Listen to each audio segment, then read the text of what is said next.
HSC পরীক্ষার আজকে result দিয়েছে এবং এই রেজাল্টে বিপুল ধস নেমেছে। এর জন্য কে দায়ী? এবং এক পক্ষ শিক্ষার্থী অর্থাৎ প্রায় 50% শিক্ষার্থীরা বর্তমান ভাবছে আন্দোলন করা নিয়ে। সেই সম্পর্কে শিক্ষা বোর্ড আগেই তাদেরকে একটি নোটিশ প্রকাশ করেছে এবং সেই সম্পর্কে যদি তোমরা আন্দোলন নামো সেই বিষয়টা নিয়ে কি হবে সকল বিষয়ে আজকে তোমাকে বিস্তারিত বোঝাবো। সর্বপ্রথম বলি, আমরা এসএসসি 2025 এর রেজাল্টের পরে কিন্তু আমরা বলেছিলাম যে এইচএসসি 2025 এর রেজাল্টও ডাউন হবে।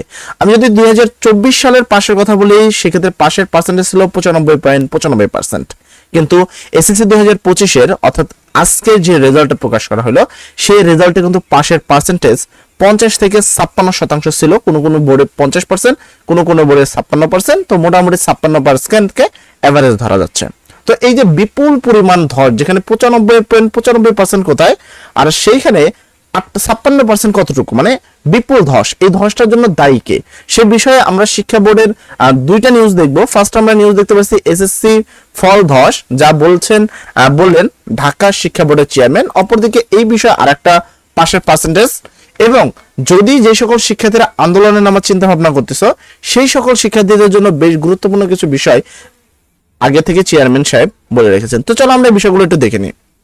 তো এখানে বলছে আন্তঃশিক্ষা বোর্ড সমন্বয় কমিটির সভাপতি এবং ঢাকা মাধ্যমিক ও উচ্চ মাধ্যমিক শিক্ষা বোর্ডের চেয়ারম্যান অধ্যাপক ডক্টর খন্দকার এহসানুল কবির বলেছেন, শিক্ষার্থীদের পড়ালেখার ব্যাপারে অনেকটাই বিমুখ। তারা অনেকটাই পড়ার টেবিল থেকে দূরে ছিল বলে আমাদের ধারণা। এই ফল নিয়ে আমাদের চর্চা করতে হবে, শিক্ষার্থীদেরও বসতে হবে। আমরাও শিক্ষক ছিলাম, দেখেছি প্রতিটা শিক্ষা প্রতিষ্ঠানে এটা নিয়ে বসতে হবে, শিক্ষা বোর্ডগুলো বসতে হবে। আমাদের যতটুকু এখতিয়ার আছে দেখব। শতভাগ ফেল করেছেন যে শিক্ষা প্রতিষ্ঠান তাদের মোটিভেট করব, যারা পাশ করেছেন তাদের অভিনন্দন জানাবো। অর্থাৎ এইখানে তিনিরা এই কথা বলছে যে তোমাদের যে পাশের বিষয়টা রয়েছে তারা সেই বিষয়টা দেখবে, কিন্তু অলরেডি তো তোমাদের রেজাল্ট দিয়ে দিয়েছে। এখন তোমাদের হাতে করণীয় মাত্র একটা কাজই রয়েছে, সেটা হলো বোর্ড চ্যালেঞ্জ। তো বোর্ড চ্যালেঞ্জ করলে আসলে খুব বেশি যে লাভ হয় তা না, কারণ বোর্ড চ্যালেঞ্জ করলে খাতা কিন্তু আবার নতুন ভাবে দেখা হয় না। তোমার খাতায় যে মার্কটা দেওয়া হয় শুধু ওই মার্কটাকে তারা কি করে, যোগ করে। এই ক্ষেত্রে কিছু শিক্ষার্থী পাশের পার্সেন্টেজ দেখা গেলেও কিছু শিক্ষার্থীর রেজাল্ট কিন্তু খারাপ হয় এবং কিছু পরিমাণ বিপুল অর্থ কিন্তু আমাদের নষ্ট হয়। বৃহস্পতিবার সকাল এইচএসসি ও সমমানের ফল প্রকাশ উপলক্ষে মত বিনিময় সভায় এ কথা বলেন তিনি। বোর্ড চেয়ারম্যান অধ্যাপক ডক্টর খন্দকার এহসানুল কবির আরো বলেন, যারা ফেল করেছেন তাদের বলবো এই ফলকে জীবনের চূড়ান্ত মূল্যায়ন হিসাবে এটি বিবেচনা করবেন না। শিক্ষা প্রতিষ্ঠানকে আমরা আহ্বান জানাবো যেন তার ফেল শিক্ষা প্রতিষ্ঠানগুলো খোঁজ খবর নেন। অর্থাৎ ভালোভাবে বিষয়টা এইটা যে তোমাদের যে ফেল করেছে তাদেরকে আসলে এখানে একটা সান্ত্বনা দিছে, বাট জীবনে আসলে এইচএসসি পরীক্ষা 2025 এইচএসসি পরীক্ষার অনেক জীবনে মূল্য রয়েছে। কেননা এইচএসসি পরীক্ষার ডিসিশন দেয় যে তোমার কর্মজীবন কি হবে, এরপরে তুমি মেডিকেল ভর্তি পরীক্ষা, ডক্টর, ইঞ্জিনিয়ার বা তুমি কোন সাইডে তোমার কর্মজীবন হবে, তোমার জীবনের কর্মস্থান কোথায়, সেটা কিন্তু এইচএসসি পরীক্ষাই নির্ধারণ করে। তো সেই তরফ থেকে বলবো যে অবশ্যই এটা পরীক্ষা তোমাদের জন্য অবশ্যই গুরুত্বপূর্ণ, বাট একটা কথা অবশ্যই বলবো, তোমার জীবনের থেকে এটা গুরুত্বপূর্ণ নয়। তাই উল্টাপাল্টা কোনো চিন্তা ভাবনা করবো না। তো আমরা দেখবো যে আন্দোলন যারা করতে চাও তাদের বিষয়ে তিনি কি বললেন, আগে একটুখানি দেখবো। সাংবাদিকদের প্রশ্নের জবাবে তিনি বলেন, এই ফলকে খারাপ বলা ঠিক নাকি রিয়েল বলবো, আমি তো মনে করি এটাই বাস্তবতা। অর্থাৎ যেমনটা এসএসসি পরীক্ষা 2025 এসেছিল সেম বিষয়টা তোমাদের সাথে হয়েছে, যে তাদের মতে শেখ হাসিনা যে সময়টা ছিল সেই সময়টা তিনি একটা পাশের যে বা রেজাল্ট বাড়ানোর যে টেকনিক সেই টেকনিকে চলে যেত, যার কারণে রেজাল্টের পাশের হার 95.95% থাকতো। কিন্তু বর্তমান সবাই বাস্তবতার সম্মুখীন আসছে, বা তারা তোমরা প্রকৃত যা পাচ্ছ তারা নাকি তাই দিচ্ছে। সেই জায়গা থেকে তোমাদের এটা বাস্তবতা এবং এটা তোমাদেরকে মানতে হবে। খারাপ ভালো তুলনামূলক বিষয় বেশ কিছু জায়গায় কমে গেছে, এটি হলো বাস্তবতা। আমি তো বলবো ঢাকা নগরীতে ভালো হয়েছে, তোমার কত 16% ফেল করেছেন, এটি বড় বিষয়।